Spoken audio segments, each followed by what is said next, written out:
Welcome back.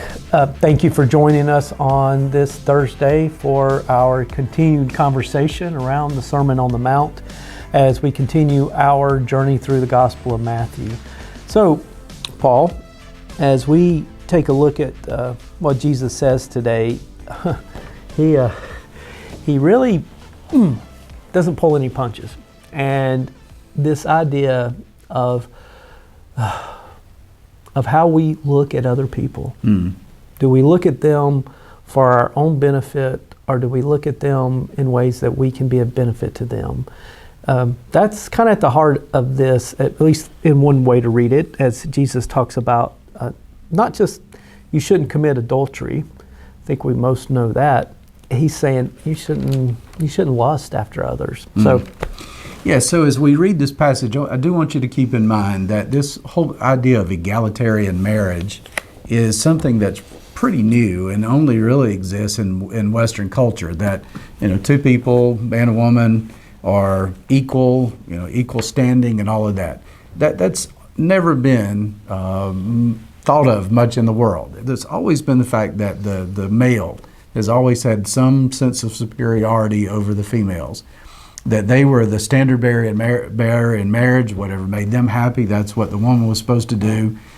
And I think in the culture in which Jesus is speaking these words, he has a higher ideal of marriage than they possibly could have understood. But as he says this, we have to look at it. It of course applies to across the board in marriages today. But here's what Jesus had to say to them in the Sermon on the Mount, Matthew chapter 5, beginning at verse 27. Jesus says, "You've heard that it was said, 'You shall not commit adultery.' But I say to you that everyone who looks at a woman with lust has already committed adultery with her in his heart. If your right eye causes you to sin, tear it out, throw it away. For it is better for you to lose one of your members than for your whole body to be thrown into hell. And if your right hand causes you to sin, cut it off and throw it away. It is better for you to lose one of your members than for your whole body to go into hell." Wow. Jesus does not make this very simple. No. So this whole idea of adultery, we live in a culture and a society in which is so sexualized. Everything you watch, television, movies, even the news now seems to have some sexual component to it. Yeah, the news anchors are fascinating. That they have to look a certain way. It's not.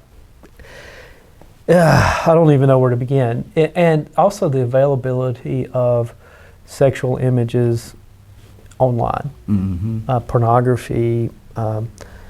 Instagram, all these places that you can see images that are, meant to trigger some primal things in us, and they do.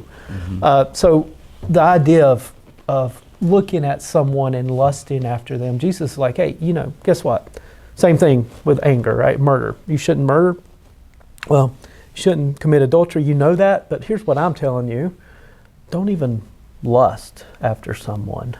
Yeah, we can say, well, I have not gone through with the act of cheating on my wife, cheating on my husband because I didn't physically do it. And yet Jesus, I think, raises the question and says, but what about your heart? Again, where's your there's heart? a letter of the law, and then there's the spirit of the law.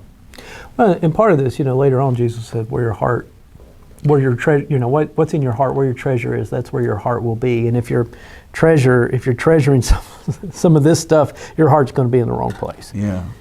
And so he ties some fascinating things, and he says, if your right eye causes you to sin, tear it out and throw it away. Now that's hyperbole, I think we would call that. I'm not necessarily sure that he is suggesting we and this is one of the things our about eye. the way we read the Bible. We read the Bible depending on what is being said. Some parts of the Bible we have to read literally, and then there are parts that are meant to be read metaphorically, allegorically. I don't even know the difference between those two. I just know we're supposed to use our imaginations and get to the heart of what he's saying. He's saying this is so important that you should do everything you can possibly do to prevent it from happening. And if we all took that literally, no one would have any eyes in their head or any hands, and we would all be maimed. We'd all be blinded, and we wouldn't have any members. Right. So I think the fascinating part about this for me is, again, in a society that we live with these constant sense of temptations. We live with this constant sense of images that draw our attention. How are we supposed to stay true in our marriages? How are we supposed to stay pure in our hearts and our minds in these relationships? Oh, goodness. Well, part of what is going on here is Jesus is saying you don't get to use someone else for your own pleasure. Right. You don't get to use someone else for your own needs. You don't get to degrade that person as a visual symbol just for your own pleasure. So I think some of it gets back to, how do we understand ourselves and other people? Do we understand, Jesus comes to redeem, to take that image of God that's within each of us and bring it to its fulfillment, which means do we see other people as the very image of God also? Do we see them, do we see them as having value and worth? And what's interesting is, depending on a relationship to someone, we may, it's easier to look at someone you don't know and lust after them, and than someone who you actually love. Like if you have someone in your life you care deeply about, because you see them in the image of God. So it has something to do with that. Yeah, I think the pornography, of which how many billions of dollars is the pornography industry, and it is all, again, Paul talks about in Romans 1, exchanging the truth for a lie. It's an image that we see on a movie screen. It's an image we see on a television screen. It's an image we see in a book. Well, other people become commodities. Commodities. And most of, I would think, I dare say, all of us would have nothing to do with human trafficking. Right? But in a sense, participating in pornography is participating in that type of abuse of others. You are, whether that person voluntarily put that pornography out there, that's one argument, right? But you are using them for your own pleasure and your own personal gain, at least in the short term. So it's an abuse of someone else. And Jesus really ups the ante on this, always does. And talks about how, if you do this, don't send your body to hell. Now, we might think that pornography and all this is just a casual, and we pray, lead us not into temptation in the Lord's Prayer. That temptation might be the everyday television we turn on, the magazines we look at. And so studies on pornography show that it actually changes our physiology, and that people who participate in pornography on a regular basis, it changes the wiring in their brain. It releases dopamine, that's kind of that short-term hit, but it actually changes the physical construct of your brain. And it's fascinating to me, Jesus is talking about our bodies being changed because of it in detrimental ways.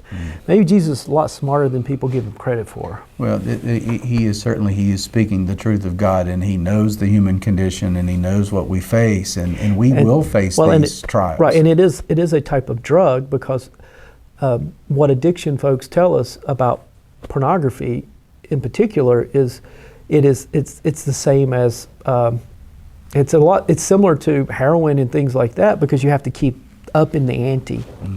You have to keep making it more intense to get to the same place, and that leads to really, really dark and horrible places. And so this isn't about slapping you on the wrist and go, shame on you. This is about, I want to give you a good life, and this is the best way for you to have that good life, is to have this kind of respect for other people that you don't denigrate them and abuse them, even if it's just in your mind. Yeah. And so I don't think we can emphasize enough, this whole section seems to be right where our culture is. We're grateful for your Anger, time. We know lust. that these are difficult conversations, and we trust that as pastors, certainly we are not immune to struggles, but we also know that we're here. If anybody's facing those kind of struggles, we love to talk with you about that and try to find help for people. But as we conclude our time together today, we do want to be people who encourage the sanctity of marriage, encourage the blessing of marriage, healthy, whole relationships of love and value for one another. Yeah, right. And understanding each other as a reflection of God's own image. So we look forward to seeing you tomorrow, and thank you as always for your time.